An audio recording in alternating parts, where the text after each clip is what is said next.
Alors, on a créé euh, l'équipe Mon cours statistique. Voilà, on peut le retrouver. Mon cours statistique inf. Alors, initialement, le cours, l'équipe aura quelques onglets, publications, fichiers, devoirs, notes, ainsi de suite, et aura un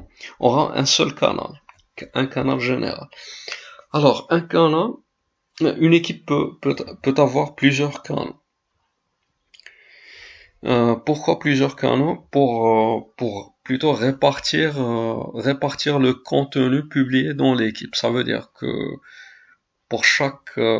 par exemple, pour chaque chapitre, on peut créer un canal qui contient exclusivement les supports de ce chapitre, afin de ne pas avoir un seul mur de publication contenant toutes sortes d'informations sur plusieurs chapitres différents. Donc,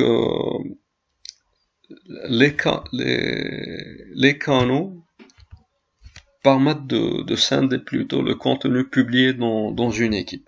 Donc, pour créer plusieurs canaux, il suffit de cliquer sur les trois points à côté du nom de l'équipe et puis ajouter un canal, pardon. Ajouter un canal, par exemple, on souhaite créer un canal pour groupe TD1. Groupe TD1.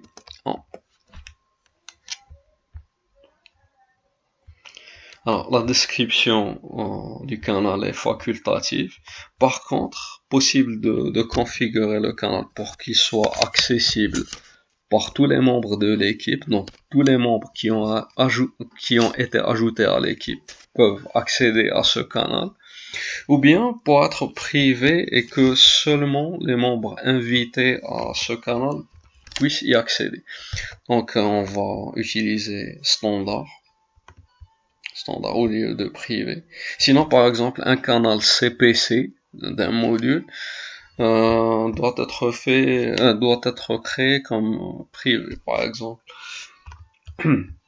Afficher automatiquement ce canal pour que ce canal s'affiche dans la liste des canaux. Je veux dire, il est une liste de canaux sera affichée en bas du nom de l'équipe une fois qu'on ajoute. Alors, la dernière option à cocher permet dit que une fois le canal est ajouté, il sera affiché directement sous le nom de l'équipe. Alors, continuons. Les onglets. Principalement, l'onglet fichier permet de uploader des documents, de partager des documents. Par exemple,